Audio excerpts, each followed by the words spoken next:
Um jovem senhor que nasceu na fronteira entre o Kwanza Sul e o Uambo. O Uambo escrito com W, não H, como é habitual acontecer. E é a nossa figura convidada, a nossa presença aqui nos nossos estúdios. Dr. Cicato, bem-vindo aos nossos estúdios. Muito obrigado. Obrigado primeiro para si. Agradeço o convite e cumprimentar também a todos os ouvintes do programa Frontal da Rádio Despertar. Muito bem, antes de tudo queremos sinalizar o facto de não termos podido estar consigo a semana passada e apresentar em nome da equipa que produz este programa as nossas sentidas condolências pelo passamento físico da sua mãe. Em razão do que tivemos, enfim, que fazer os ajustes e só hoje, ser possível, termos aqui nos nossos estúdios, esperando que possamos, enfim, tirar o máximo de proveito. É sempre uma situação difícil. Ter mãe, ter um pai é um privilégio daqueles. E quando não o temos, sentimos por muito tempo, por toda a vida. Nunca mais é a mesma coisa na nossa vida. Eu agradeço essencialmente pela vossa força. E, na verdade, que você é a minha mãe mais velha, portanto, a irmã mais velha da minha mãe. Sabe? E, portanto, sabe, nós os africanos, eu digo sempre, nós os de lá, né? os de fora das cidades, as nossas mães têm sempre aquela proximidade conosco. E infelizmente aconteceu o que aconteceu, e esta também foi a razão de termos adiado o lançamento da obra. Portanto, devíamos ter lançado no dia 5 do mês passado, mas por conta disto mesmo tivemos de passar para o mês de julho.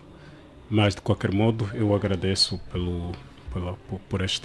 pela vossa mensagem, e não só, muitos outros também que enviaram-nos mensagens, falaram conosco. Agradeço em nome da família, agradeço de todo o coração também a direção da rádio e a este programa. Muito bem, Dr. Cicato, antes de falarmos do livro que é um dos propósitos da abordagem hoje no nosso programa de entrevista, no nosso frontal, há aqui uns aspectos que têm que ver com a sua biografia que chamaram a atenção enquanto preparava a edição de hoje da nossa conversa. É o 12º filho, pertence à linhagem sucessória do Soma Inene Chilundulo. Certo. Pois, portanto, é católico, professante, e parte da formação, diz na biografia, deve-se à Igreja Católica. Há uma série de perguntas que se derivam disso tudo, e sobre as quais, naturalmente, discorreremos lá mais para frente. De todo modo, ainda aqui há alguns elementos muito interessantes da sua biografia. Atualmente é o diretor do Centro de Debates e Estudos Académicos. Nasceu em 1985. Quando li esta data, julguei que era muito miúdo para tanta coisa que sabia, sobre a qual tem discorrido, tem falado, quando chamado a intervir no espaço público mediático. Sente-se muito jovem para tanto conhecimento e experiência que tem, em razão do que tem partilhado nos distintos canais de comunicação social nos quais tem sido solicitado. Esta é uma pergunta que deixo já para quando tomar a palavra. Nasceu na comuna do Bimbe, província do Uambo, portanto município do Beilundo. Presta consultoria e assessoria política às empresas, organizações políticas, e fala 4 línguas, 5 aliás: umbundo, português, inglês, italiano e hebraico. Enfim, é muita língua para um jovem, com as devidas aspas, que nasceu em 1985. Por onde é que nós podemos começar? Se calhar com a pergunta que coloquei logo no momento em que li estas passagens da sua biografia. Sim, já me senti muito miúdo, não é? Agora já sou um jovem a um passo dos 40. Dos 40, pois. Já sou um jovem senhor, já é um mais velho, praticamente. Na verdade, eu comecei muito cedo, mas muito cedo mesmo. E comecei a trabalhar, devia ter 22 anos. E pronto, conciliava isto, também a formação. Tive, felizmente, algumas oportunidades de passar por algumas localidades que me permitiram. Em relação às línguas, foram curiosidades mesmo. É curioso que aprendi italiano em Luanda. Ok. Mas numa circunstância trabalhava numa chancelaria? Não, eu aprendi mesmo italiano na Embaixada da Itália. Ok. A Embaixada da Itália promovia a formação de italiano na faculdade de Economia, aí na Marginal. Ok, ali ao lado da Faculdade de Ciências. Exatamente. Exato. Ministério do Interior. Exatamente. Organizava ali, depois passou para a própria Embaixada, depois é que passou mais tarde para o ICED. E por acaso tinha sempre aquela curiosidade de conhecer um pouco. Eu gostava muito do italiano devido às missas da Rádio Vaticano. E por acaso isso criou-me aquela curiosidade de conhecer um pouco mais. E não foi muito difícil aprender. Consegui aprender. Aprendi o hebraico com os israelitas. Eu trabalhei durante 7 anos com a Embaixada do Israel. E então o contacto foi mais fácil e por esta via também consegui penetrar as escolas, a Tel Aviv University, por exemplo, no Israel, e a outra também, que não consta ali, a Jerusalém University também. Mas pronto, foi aquela dedicação de jovem, né? daquela tenridade. Tive a sorte, sim. E o inglês também, tanto nesse período, o inglês, o italiano, o hebraico, foi quase que num percurso daí de 6, 7 anos, tanto no mesmo intervalo. O português aprendi em Luanda. Há um dado que eu gostava de apresentar aqui ao Mano Alexandre Solombe.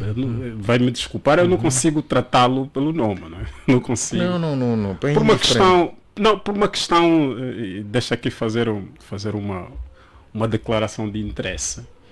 Nós, quando mais pequenos, tínhamos aqueles jovens mais velhos por quem nós tínhamos muita estima. E o senhor faz parte deste grupo. Obrigado. Era o Alexandre Solombe, o Eduardo Magalhães, o Mário Vaz, portanto, os jornalistas daquele período. E, portanto, trago comigo até hoje. E então foi neste, aprendi o português bem quando cheguei cá em Luanda, porque nós falávamos umbundo, portanto falava melhor umbundo do que o português. Então fala muito bem umbundo. É curioso que estou a perder agora já a essência como tal. Sabe que eu olho para as pessoas que falam umbundo com muita admiração e sobretudo a expressão proverbial. Sim. Não falo como entendo, mas entendo do que falo. Interessante. Por falta de prática. Mas ficar 2 meses na minha terra natal, certamente que venho falar e a desafiar muitos falantes desta língua. Eu falo umbundo e ngoia apenas por causa mesmo de ter nascido nesta fronteira. Na verdade, eu deveria ter nascido não no Bimbi. Eu nasci mesmo na fronteira. O que acontece? Pronto, o Bimbi consta apenas do registro, porque na altura, quando fizemos o registro, exigiram-nos que temos que colocar a localidade do pai. Portanto, eu nasço... Aquela zona agora pertence ao Akukungu. É ali antes do cruzamento. Aí naquelas montanhas, chamam Capuacata, para quem vem daqui do Akukungu, para ir para... Portanto, está o Kassonga ao lado direito, há uma localidade chamada Cruzamento, antes de chegar antes de ir para o Alto Ama, naquelas imediações. Falava-se Ngoia do lado direito e Umbundo do lado esquerdo da estrada. E então nós, os meninos, tínhamos conseguimos aprender tanto Ngoia quanto o Umbundo. E é exatamente neste período em que nós conseguimos navegar. Muito bem, olha, caros ouvintes, nosso convidado hoje é o Dr. Agostinho Maurício Cicato, simplesmente Agostinho Cicato, como é conhecido nas lidas mediáticas, nas intervenções que faz aqui ao nível da Rádio Eclésia e noutras rádios aqui da nossa praça e também noutros espaços mediáticos, certamente. O nosso convidado, como já tivemos a oportunidade de apresentar, partilha a naturalidade entre o Kwanza Sul e o Huambo, portanto as províncias, sem meio do Bimbe, que é a província do Huambo, e também meio do Huacucungo, como está a acabar de dizer. Estive aqui a reparar na sua biografia que pertence à linhagem sucessória do Soma Inene Chilundulo. Eu espero que tenha pronunciado corretamente o seu nome. Faço questão de que faça-o com perfeição e não o faço desprezando, enfim, o nome de cada pessoa. A pergunta que eu ia fazer em face disso que eu ia disso, esta é a razão do meu chamamento, esta abordagem. Esta linhagem sucessória, nos dias de hoje, ela saiu muito abalada depois do conflito que tivemos aqui em Angola. Praticamente estão interrompidos estes processos de sucessão das linhagens que foram instituídas ao longo de muitos séculos. Isto ficou completamente inutilizado nos dias de hoje. Infelizmente ficou.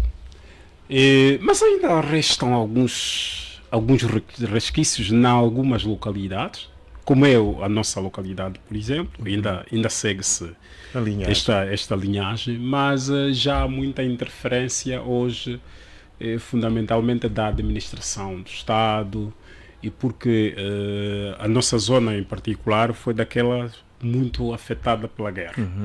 Em que os povos deslocavam-se de um sítio para o outro, assim sucessivamente, e com isso também, portanto, as consequências foram exatamente a destruição quase que por completo desta forma de organização do poder tradicional. Hoje nota-se em muitas linhagens consuetudinárias que quase que não se obedece. Pronto, é mais o partido que está no poder, que entende que alguém representa seus interesses e esta pessoa é que é colocada. Sim. Às vezes escolhe-se na mesma família duas pessoas, portanto, que depois cria um choque. Aliás, disto temos não só nós aí o exemplo, temos na Lunda Norte também. Quem vai, por exemplo, ver o Mochisengue Watembo do Sueja e quem vai ver o Mochisengue Watembo do Itengo vai notar uma diferença. Portanto, um tem maior privilégio da administração local, da administração do Estado, e outro tem menos privilégio. Portanto, às vezes acontece isto. Uma forma também de tornar refém a administração, o poder tradicional. Infelizmente perdeu-se completamente o peso. Hoje já não há. Este poder já não tem aquela... as autoridades tradicionais já não têm o mesmo peso que tinham no passado. No passado, não. Completamente ultrapassado. Mas acha que será possível reconstituir isso um dia, lá mais para frente? As pessoas terão paciência ou pertinência, aliás, para a reconstituição deste modus operandi, tendo em atenção esta tradição?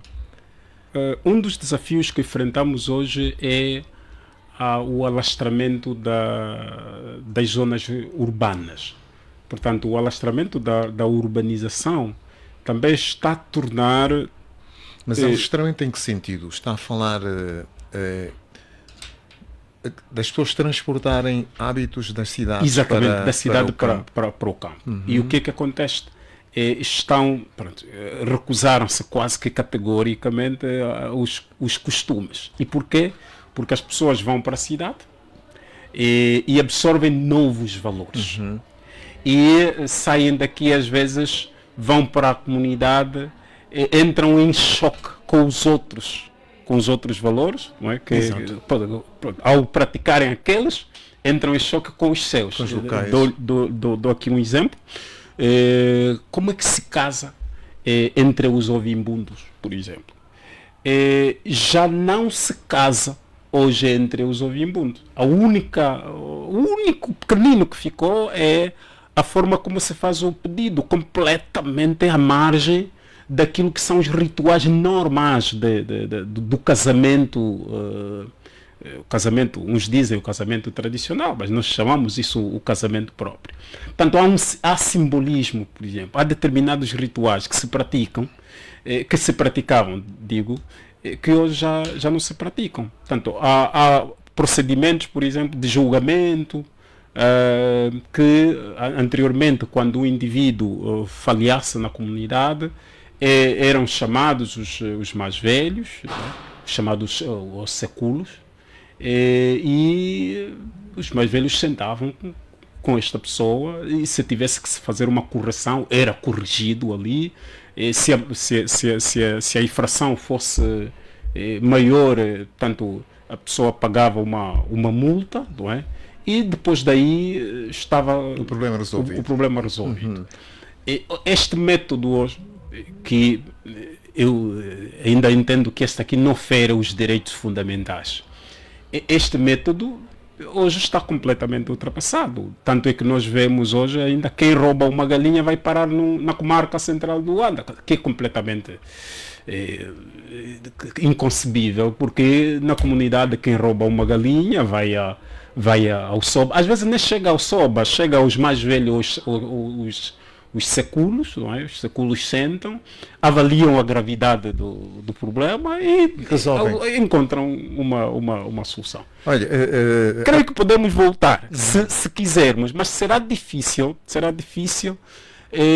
salvo se os outros que recuperaram isto, como é o caso da Nigéria, e os outros povos foram aqueles que também sofreram metamorfoses políticas. Eu estou ciente, por exemplo, que se nós um dia tivermos uma alternância política de poder, poderemos ter alguns desses valores ainda recuperados. Porque no formato atual, com a longevidade, por exemplo, de poder, é quase que difícil, porque as pessoas são as mesmas, quase que não se inova mais, as pessoas lutam para a manutenção de poder. Portanto, quando há inovações, eu tenho certeza que o dia, por exemplo, que o partido no poder perder o poder, também vai inovar para voltar ao poder. E uma das coisas que poderá inovar é exatamente rebuscar os valores anteriores àqueles que são aceitáveis para... Pronto, pelo menos a minha esperança é essa. Espero que um dia consigamos recuperar, apesar de ser muito difícil numa era como a atual, a dita era da informação, não é? Porque, Mano Alexandre, percebo que anteriormente os valores eram transmitidos de modo direto. Hoje os valores são transmitidos de forma indireta, ou seja, hoje há um excesso elevado de informação para quem não está preparado para recebê-lo. Vou dar um exemplo. Anteriormente, nós, por exemplo, éramos ensinados, nós que crescemos nas aldeias, que não se pode urinar na água, porque se urinar na água passa a noite e o dia todo a urinar. Hoje, adulto, conseguimos perceber que os mais velhos criaram esta mitologia exatamente para evitar que a água seja contaminada, por exemplo. Como a água corre e ao longo da água, ao longo do rio, há outras aldeias e todos consomem da mesma água. Mesmo curso, e então não é prudente da parte dos mais velhos, que os que estão debaixo da corrente d'água, portanto, neste caso. exatamente, portanto, consumam urinas de outros que estão, portanto, a água pode estar contaminada. Percebe. Estás a ver essa forma de educação? Hoje isso, na era atual, quase que não se pratica. Isto, e eu aqui assinalo, isso não viola princípios fundamentais dos direitos humanos. Muito pelo contrário, prevene doenças, isto é fundamental, ajuda até os pais a conseguirem transmitir melhor os valores. Um outro dado, para terminar mesmo, tem a ver, por exemplo, com as informações que acontecem muito em família. Repare, há filhos nas nossas famílias que não são filhos dos seus pais. Biológicos. Exatamente. E não sabem. Vão saber quando forem adultos. E porquê? Porque precisam ser preparados psicologicamente, olharem para a pessoa que está a cuidar deles como seu próprio progenitor. Mas a tendência nos dias de hoje é de se quebrar o mais depressa este segredo, digamos, segredos de família, não é? Algumas vezes são segredos que convêm. De todo modo, há uma tendência para depressa se descobrirem esses tabus, entre aspas, e rapidamente as pessoas proliferarem informação sobre a verdade de uma determinada pessoa. Primeiro porque...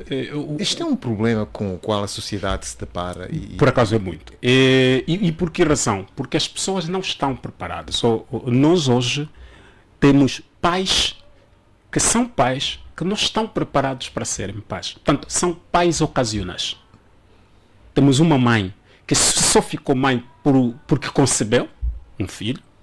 Temos um pai que só ficou pai porque imputaram-lhe a responsabilidade de ser o autor. E não teve tempo suficiente de receber esses valores para poder transmitir. Estamos a falar, portanto, enfim, isto é o resultado da desestruturação educativa que a sociedade viveu, sobretudo ao nível das áreas rurais, não é? Sim. Há todo um processo que foi destruído e as pessoas tornam-se pais e mães da maneira como se tornam, infelizmente. Infelizmente hoje... mas é possível recuperarmos, pelo menos essas ainda... Terão os filhos angolanos paciência de voltarem àquele modo de educação? Se haver transmissores suficientes, haverá. Só que interfere outros vários fatores a meio. Repare, eu vou lhe dar o exemplo. Como era visto, por exemplo, a poligamia na maior parte das nossas comunidades. Eu vou lhe dizer, só um dos exemplos. Meu pai tinha uma outra esposa, que era, portanto, a segunda esposa, que nós chamávamos mãe pequena. Repare que eu só descobri que a mãe pequena era a esposa do meu pai quando meu pai se separou com a mãe pequena e havia necessidade, então, de a minha irmã, tanto a menor, ter de viver conosco. Por quê? Porque, ou melhor, tinha de ir com a mãe pequena. Mas nós crescemos assim, ninguém sabia essa coisa de mãe biológica, pai biológico, isto não existe. Tanto é que nós, por exemplo, em Umbundo, padrasto não existe. Quem casa com teu pai é teu pai. Quem casa com teu pai é tua mãe. Quem casa com a tua mãe é teu pai. Portanto, todo aquele que cuida da sua outra progenitura, automaticamente deve ser considerado como aquele que lhe teve. Mas essas informações, as crianças só têm acesso depois, já quase na idade adulta. É quando a criança continua nesta inocência. E isto afeta menos a sua psique. Vê o que aconteceu comigo ao longo dessa semana. Nós tivemos essa infelicidade da irmã mais velha da minha mãe e depois eu recebi 2 chamadas de pessoas que dizem: não, mas era mesmo necessário até adiar o lançamento. É só a mãe A Sou a irmã irmã da tua mãe. Esta aqui não havia até necessidade. Está a entender o sentido que nós temos hoje. Portanto, nós nos esquecemos que transborda o mesmo sangue naquela mãe, na minha mãe, o que transborda na minha mãe e concomitantemente também a mim. Portanto, não tem nenhum... Repare esse distanciamento que estamos a criar. Se a esta minha mãe pode ser, quanto aos filhos, imagina os filhos dos seus filhos em relação aos meus filhos. Começa aí o distanciamento familiar. Infelizmente, são muitos desafios que se colocam à frente e percebi do que disse, isto teve uma grande influência política para que, infelizmente, e a guerra, Por acaso. neste contexto, para que, efetivamente, ainda assim houve regiões onde se preservou um pouco mais. Tanto é assim que há um certo domínio de certas culturas sobre outras, aqui internamente falando. Uma das culturas que eu... Eu não sei porque é que foram os ouvimbundos, em particular, terá sido por causa da incidência da guerra. Os que mais sofreram, os que Sim. mais destruíram o seu modo, a sua cultura. Sabia que as culturas que foram mais ostracizadas são as que prevaleceram.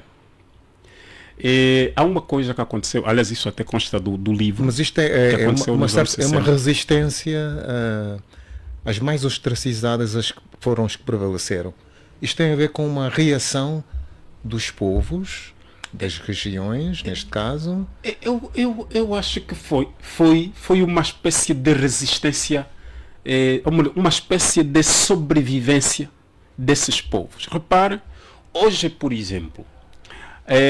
Vou-lhe dar um aqui no exemplo. Eu, por acaso, estava para colocar esta pergunta logo no início. Sentiu-se alguma vez ostracizado por ser cicato? Este nome identifica-o com uma região, e a pergunta seria se sou ostracizado. Infelizmente ainda sou. Não, portanto, foi mais sentido. difícil num Por dado acaso, momento da história de Angola. Eu perdi emprego por ser cicato. Eu já tive a oportunidade até de crédito bancário. Nunca lhe passou pela cabeça sem mudar o sem nome, exagero. o apelido. Não, e neste contexto, Dr. Cicato, e isto é que me chama a atenção por falar em resistência, é a forma passiva como as pessoas resistiram. Sem fazer guerra, entre aspas, sem protestar, sem vir à rua, sem gritarias, mas os nomes nacionais, locais, ficaram tal como estão e muitas das pessoas hoje sentem, inclusivamente, a tristeza de não terem este nome. Por acaso. É muito interessante ver a forma como os povos resistiram mantendo os seus nomes. Deixa-me dizer que, enquanto cidadão residente no Ambo, ouvindo, não conhecendo Luanda, ou no Lubango mesmo, tinha a impressão de que, por exemplo, os jogadores de uma equipa que eu muito gostava, que eu via, nem sempre tive a oportunidade de assistir jogos de futebol, mas sempre pensei que eram todos de uma determinada raça. E então, porquê? Porque encarnavam nomes que eram típicos de Portugal, por exemplo, Machado, Sousa e Filhos, sem desprimor para ninguém que os tenha, nesta altura, os nomes. Mas, entretanto, eu aprecio esta resistência que observamos ao longo do tempo, não obstante passar por esta discriminação toda que nós vivemos. Eu estou a colocar a pergunta ao Cicato porque sei o que é que isto representou. Mesmo assim, as pessoas nas suas regiões resistiram com os seus nomes. Olha, deixa só fazer aqui um enquadramentozinho, porque isto é importante. Aliás, isso também consta do meu livro. O que é que acontece? Houve uma altura, mas lá para os anos entre 40 e 50, nesta altura valorizou, quando surgiu o Estatuto de Indigenato, com aquela lei 6.666, valorizou-se fundamentalmente o conceito de cidadania europeia. E para se ser cidadão europeu, portanto, português, nesta altura, tem de renunciar a tudo que era o atraso, não é? Era assim chamado. Portanto, todos os valores, tinha de deixar de comer com a mão, porque comer com a mão era anti-higiênico, era dos atrasados, e então tinha de deixar de falar a língua, tinha que renunciar o seu nome e adotar um outro, tanto é que os que foram batizados naquele período, a criança tinha um nome, mas depois tinha um nome que chamavam um nome de batismo. Portanto, quando for batizada, tende a receber o nome de um santo, por exemplo, São João Batista, Filipe, entre outros. Portanto, para ser puro, porque o nome, os nossos nomes nessa altura né? eram os ditos, os nomes sujos, os do pecado. Mas isso depois passou para os anos 60, quando da luta de libertação. O que é que acontece? Os movimentos que surgiram nos anos 60, os movimentos de libertação, precisavam de algum suporte. E estes suportes tinham os seus vários interesses. Um deles era o suporte, eram os portugueses. Para Portugal, desta época, e interessava estes grupos estarem separados, tanto divididos mesmo. Tanto é que passou depois a privilegiar determinados grupos em detrimento de outros. E um dos requisitos era essencialmente esse, ser assimilado, estar um pouco mais, ter um pouco daquele conceito de superioridade em relação aos outros. Os portugueses que vinham para cá eram ensinados a serem superiores aos negros, isso era já natural. Mas aqueles negros também que conseguiram, tiveram a sorte de ser assimilados, lhes incutiam aquela mentalidade de serem superior aos outros dos Musek. É assim que consegue perceber, por exemplo, que mesmo entre os movimentos de libertação aqui em Luanda, estou a falar do MIA, estou a falar do MINA, por exemplo, estou a falar do PLUA, vais notar que os movimentos, que os grupos, por exemplo, as associações como a Liga Nacional Africana, eram aquelas associações criadas um pouco mais por gente das ingombotas, gente um pouco do centro, e os outros movimentos eram de gente mais ou menos lá para os Museques, lá o Sambizanga, Bairro Operário, entre outros. Notava-se, mesmo entre estes, portanto, estou apenas a dar o exemplo dos que estavam em Luanda, mesmo entre esses notava-se essa diferença, tanto entre os filhos dos assimilados, aqueles que já poderiam comer com garfo e faca, e aqueles, os filhos que não tinham oportunidade nem sequer de sair daqui para algum sítio, imaginem, para ir para Portugal, poder estudar, porque seus pais nem sequer eram pastores, nem sequer eram catequistas. Então, havia este desnível. É esse grupo de assimilados que hoje detém o poder, porque o poder evoluiu mesmo até hoje. Portanto, esse grupo ainda, infelizmente, eu digo infelizmente, porque esta mentalidade ainda cresceu. Nas outras localidades não fugiu muito à regra. Portanto, aqueles que eram assimilados eram vistos como os superiores em detrimento de outros. O que aconteceu nos anos 70? A ostracização deixou de ser política, passou a ser étnica. Ou seja, nós tivemos um país rachado ao meio. O Bakongo era considerado FNLA, o Chimbundo era considerado UNITA e o Quimbundo era meio híbrido, né, dividido. Aqueles que eram já os assimilados eram da elite política, e aqueles os menos assimilados eram também os ostracizados. Portanto, eram mais ou menos assim tratados. Tanto é que as lutas étnicas que evoluíram a posterior, aliás, essas histórias conhecemos, aquelas as mortes dos Bakongos, aquela chacina que aconteceu em 92 dos Ovimbundos aqui à volta, consegue-se perceber que foi sorte, eu digo sorte, que não evoluiu para um conflito étnico muito mais latente, mas a ostracização continuou. é assim que a maior parte das pessoas renunciaram completamente os seus nomes. Também as origens. As suas origens. Não, a maior parte delas, aliás, pergunta hoje, a maior parte dos jovens diz, olha, não, o meu pai é que é de Lubango, eu sou de Luanda, eu sou de Luanda. E é assim que foi. E então, criou-se depois estereotipos. O Solano é traidor, é unita, o Bacongo é langa, depois é Fenelá. Portanto, criam-se determinados estereotipos, uma espécie de assédio cultural, não é? Que infelizmente enfermaram até as instituições políticas. Tanto é que, aqui voltando àquela questão que me coloca no início, sabia que muita gente não sabe que eu não sou militante da UNITA. A maior parte entende que sou militante da UNITA por duas razões. Obviamente. Primeiro, por ser cicato. Por três até. Por ser cicato. Segundo, por ser do AMBO. Terceiro, para agravar a situação, por falar na Rádio Despertar. Solombe, houve um tempo aqui que falar para a Rádio Despertar significava mesmo ser da UNITA. Não, isto não é novidade para mim. Portanto, nós passamos por essa. Eu fui o diretor da rádio e, portanto, conheço bem, infelizmente.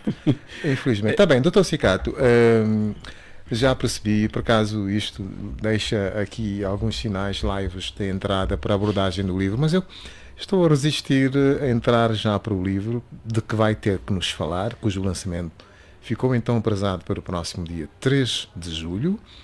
Espero que esteja correto, mas há outras questões sobre as quais não dispenso falar.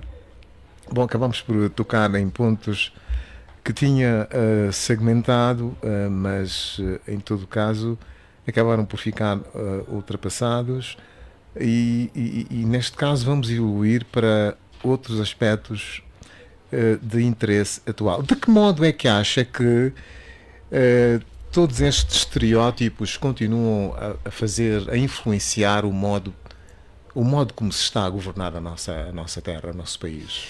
Isto prevalece, embora as pessoas transmitam a mensagem, a ideia de que não, são evoluídos.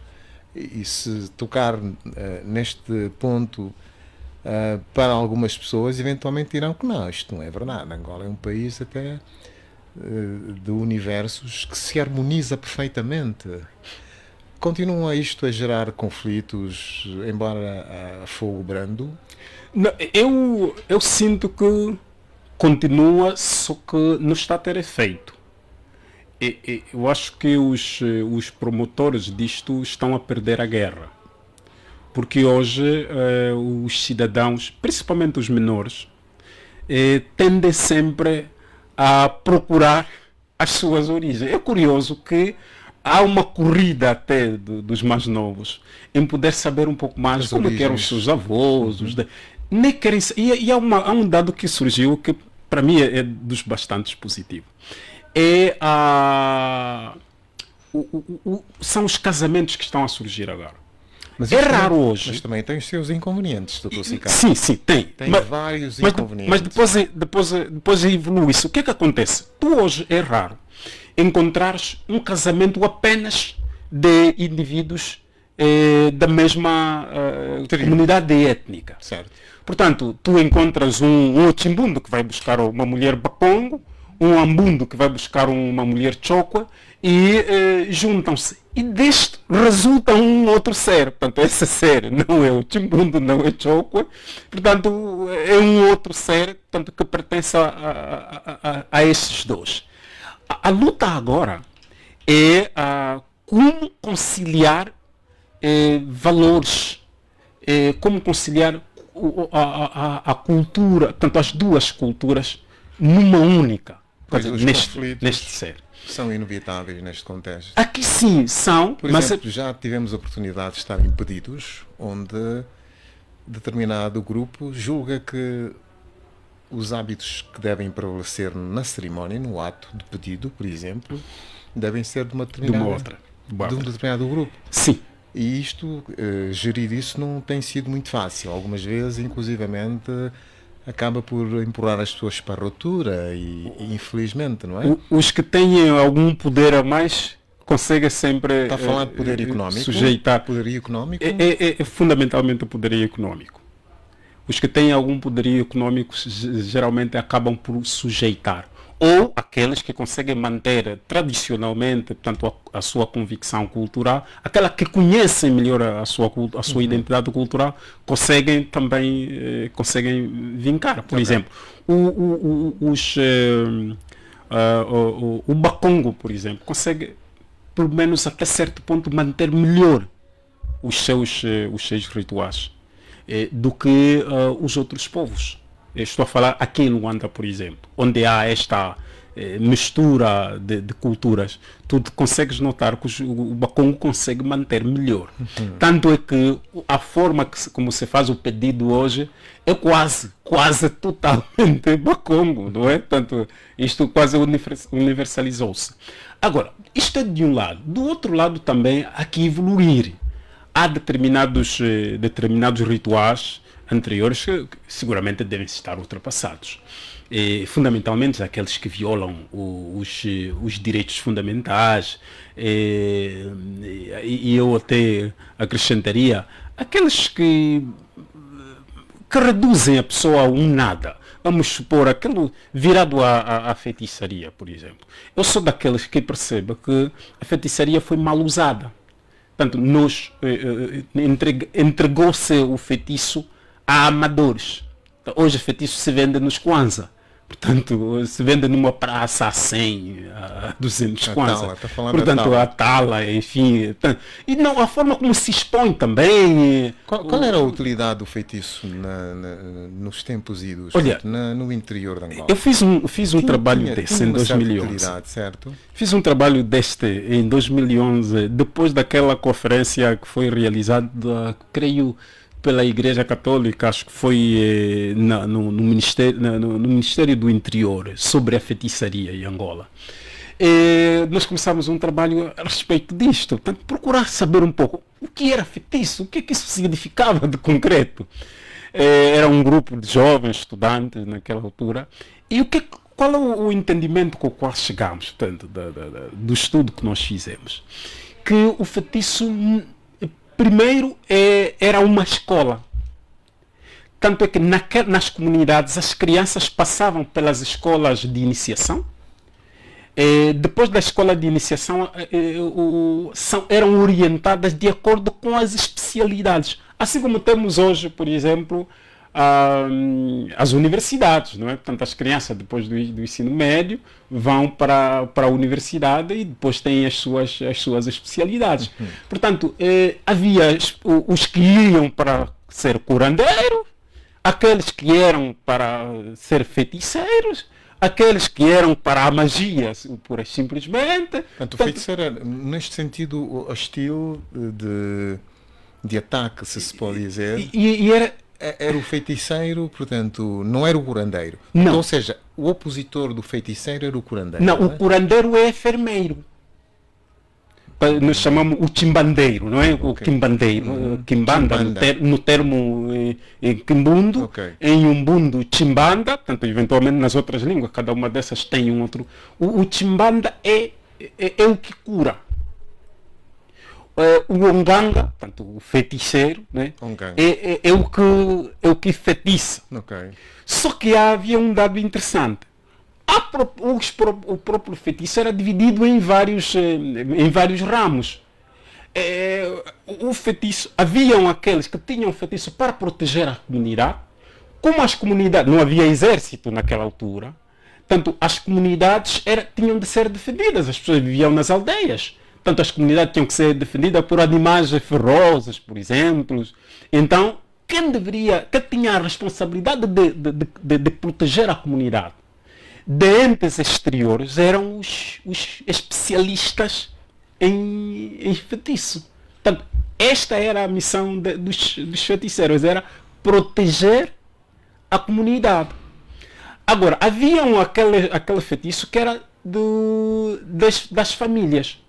Tanto é que o feitiço da família, por exemplo, não atua um terceiro, que não é um feitiço, por exemplo, o feitiço do seu pai, não te atinge. Na linhagem, o nosso conceito de família nas nossas comunidades é matriarcal. E, portanto, o feitiço que lhe atua é do seu tio e não do seu pai. Portanto, o seu pai vai atingir os seus sobrinhos. Portanto, era mais ou menos assim.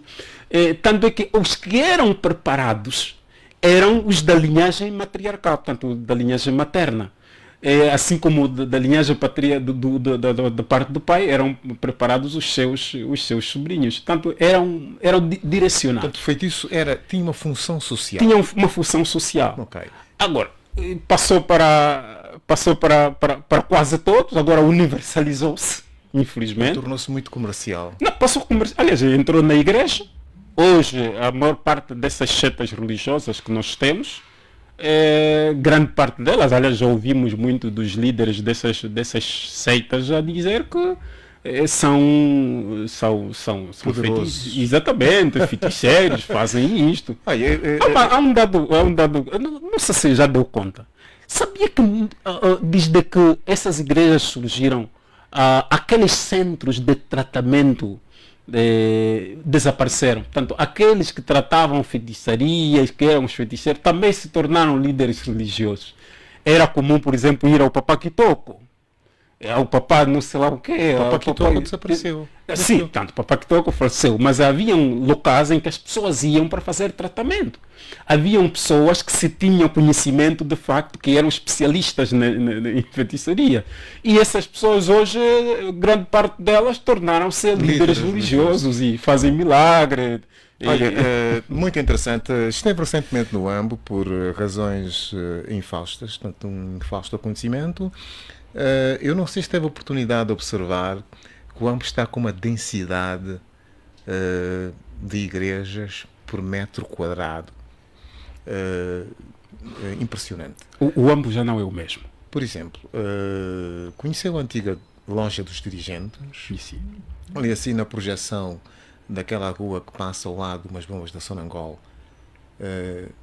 que vai descer, tanto até as fábricas, antigas fábricas, por exemplo, a fábrica da Tu e Eu, que era uma marca da cidade da Nova York, produzida pela Nova York, tornou-se uma igreja. Estou a falar de uma pentecostal. Certo. Ali na zona da Nova Plage, estou a falar da zona industrial da Cidade Baixa, a Nova Plage, ali da Mindang, a fábrica, a Peclen, enfim, fábricas de plástico. As fábricas tornaram-se em igrejas. Isto é uma preocupação. É realmente o modo como as igrejas tomaram conta de certos locais. Ali na Direção Provincial da Educação, do Ambo, está sediada uma igreja também.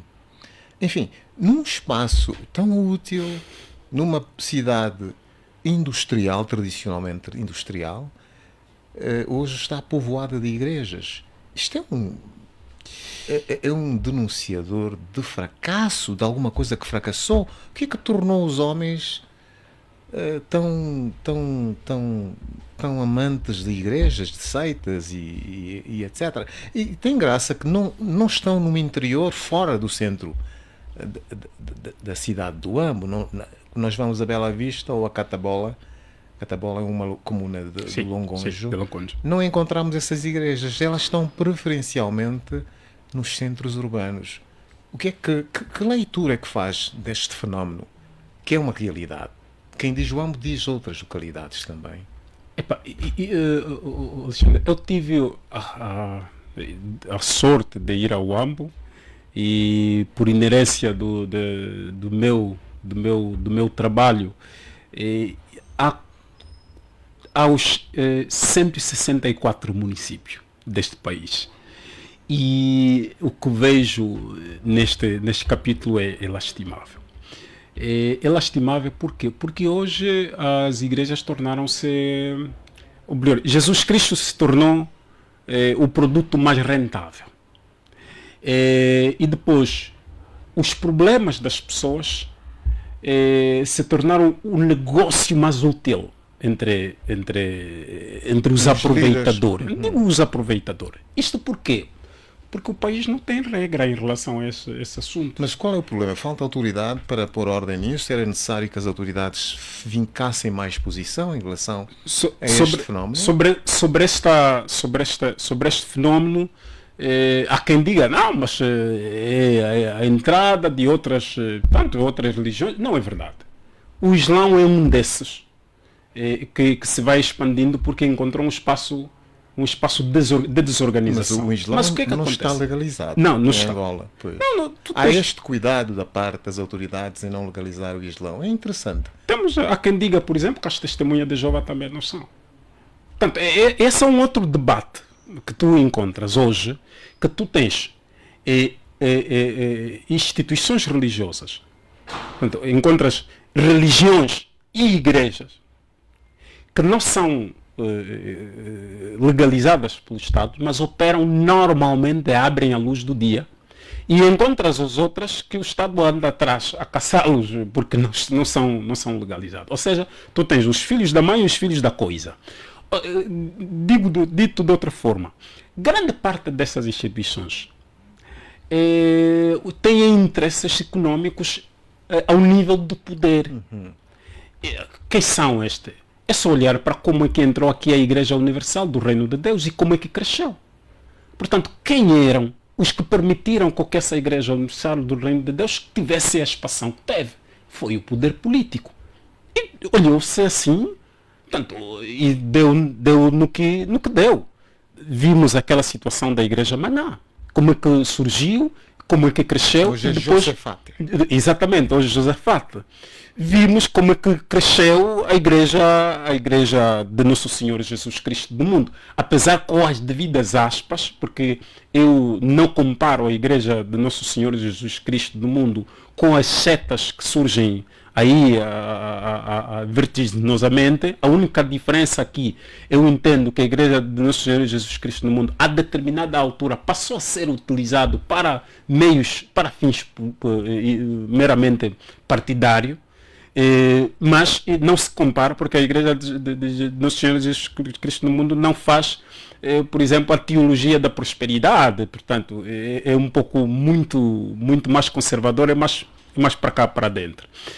Tu vais notando que são essas igrejas que alimentam a nossa estrutura social. Repare, grande parte dos nossos órgãos de comunicação social alimentam-se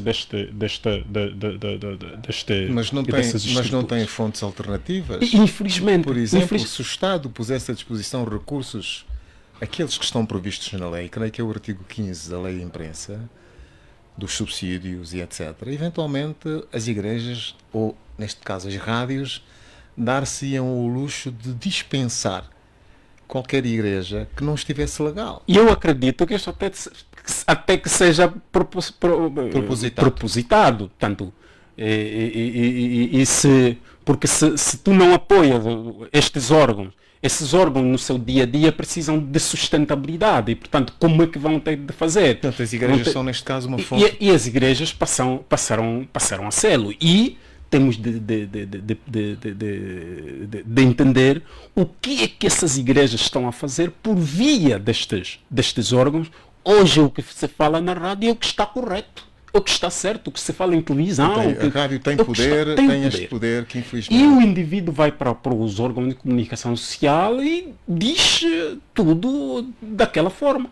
Tanto que muitos estão a renegar os seus próprios valores culturais. Porque a igreja mandou fazer isto, mandou fazer aquilo. E, portanto,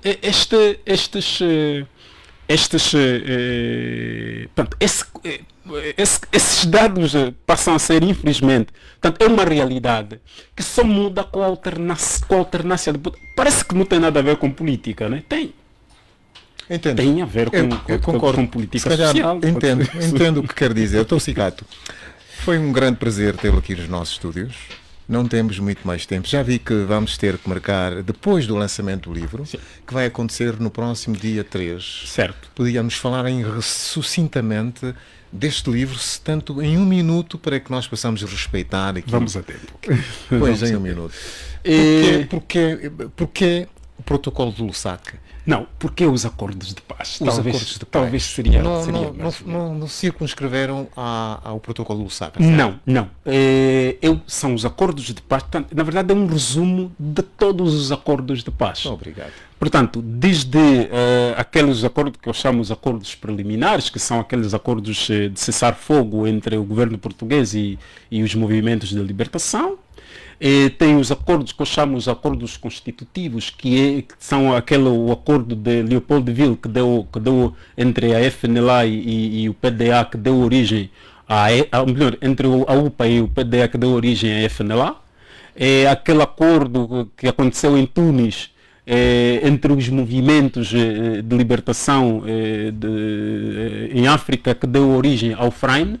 E depois os acordos entre os movimentos de libertação entre si, tanto aquele promovido por Jonas Savimbi, essa turnê que começou em Kinshasa, entre a UNITA e a FNLA, depois no Luso, entre o MPLA e a UNITA, e depois foi terminar em Mombasa. Portanto, em Mombasa houve 12 tipos de acordo. Para além do acordo de Mombasa como tal, houve um acordo no dia 3 entre a FNLA, ainda no âmbito destes acordos, entre a FNLA e o MPLA para concluir. E, portanto, depois passou-se então para o acordo de Alvor, portanto, o mais conhecido. Depois, com as turbulências que teve o acordo de Alvor, surge então o acordo de Nakuru, que era uma espécie de ressuscitar o Alvor. Mas depois houve aquela tentativa de Kampala também, que pronto, era mesmo uma tentativa, não resultou como se desejava. E depois houve um acordo de Lusaka. Portanto, Lusaka 84 é diferente de Lusaka 94. Nós, na verdade, tivemos dois tipos de acordo de Lusaka. O que visava o acordo de Lusaka de 1984?